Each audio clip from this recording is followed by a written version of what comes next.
Бүгін қазақтың бағына біткен ақиық ақын Мұқағали Мақатаевтың туған күні. Өмірі от пен жалынға толы болған дарын иесін өнер мен мәдениеттің орталығы Алматы атаусыз қалдырмады. Жазушылар одағы, театр, тіпті мектептерде Мақатаев рухына арналған еске алу кештері өтті.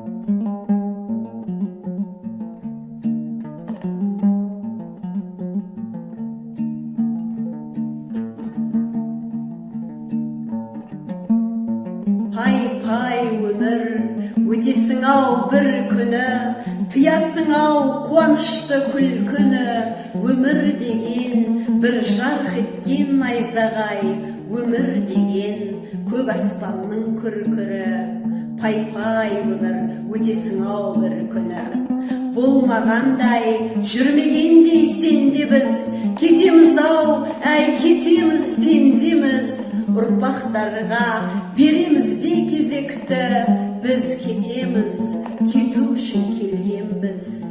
Өмір деген бұйым емес қолдағы, өмір деген ұлы бекет жолдағы.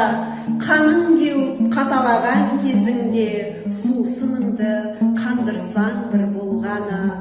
Мына күнде, мына аспанда даланау, бәрі бізден қаладау. Өмір деген тағатсыз бір қозғалыс, өмір деген өлемін деп қарамау.